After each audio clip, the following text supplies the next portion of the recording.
The Diary of a Young Girl. Anne Frank received a diary as a present for her 13th birthday on 12th June 1942 and decided to start writing about her ordinary life in it. Saturday, June 20th, 1942. Now I'm back to the point that prompted me to keep a diary in the first place. I don't have a friend. Let me put it more clearly. Since no one will believe that a 13-year-old girl is completely alone in the world.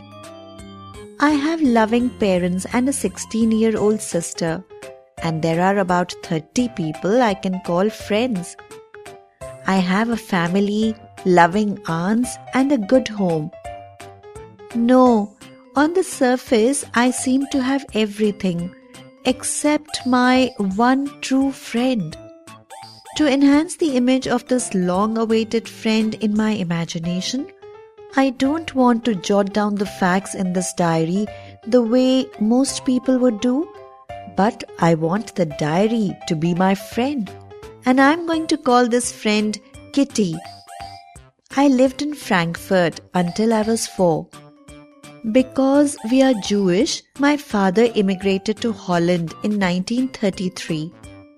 Our lives were not without anxiety, since our relatives in Germany were suffering under Hitler's anti-Jewish laws.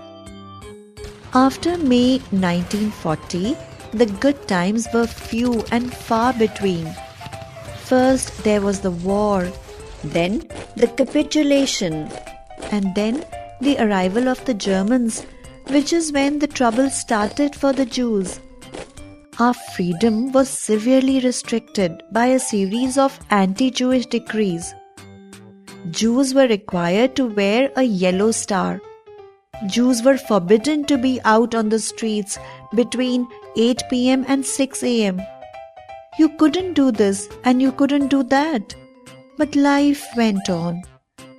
Grandma died in January 1942. No one knows how often I think of her and still love her. This birthday celebration in 1942 was intended to make up for the others, and Grandma's candle was lit along with the rest. Sunday, June 21st, 1942.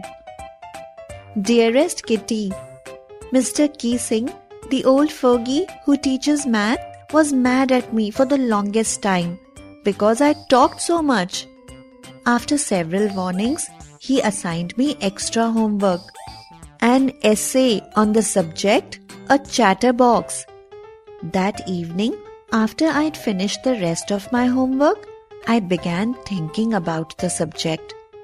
The trick was to come up with convincing arguments to prove the necessity of talking.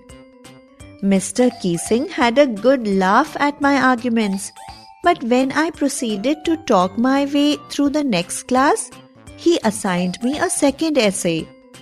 This time it was supposed to be on an incorrigible chatterbox. I handed it in, and Mr. Keesing had nothing to complain about for 2 whole classes. However, during the 3rd class, he'd finally had enough. Anne Frank, as punishment for talking in class, write an essay entitled "Quack, Quack, Quack," said Mistress Chatterback. Keesing was trying to play a joke on me with this ridiculous subject, but I'd make sure the joke was on him. I finished my poem and it was beautiful.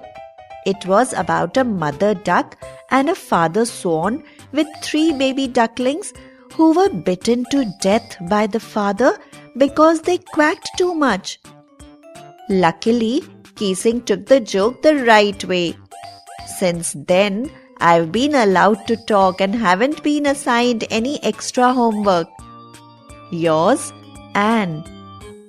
On the afternoon of 5th July 1942, 16-year-old Margot, Anne's older sister, received a call-up notice, which meant she was in danger of being sent away to the dreaded labor camps.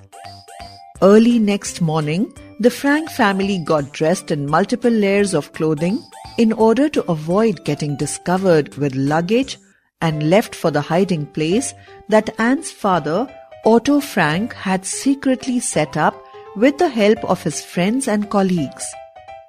This hiding place, a secret annex on the 3rd floor towards the back of the house, was located in Mr. Frank's office building. A few days later, another family, the Von Dahns and their 16-year-old son Peter, joined them. A family friend, Mr. Dussel, followed in November. In these cramped quarters, the group spent 2 years in hiding. The experience was a great trial for the lively, talkative Anne. On the morning of 4th August 1944, the German police stormed the building and discovered the secret annex. All the inhabitants were arrested and later transported to different concentration camps. Anne died in early 1945 from illness and malnutrition, but her diary survived and was later found and published by her father. Anne's voice still resonates today through her diary.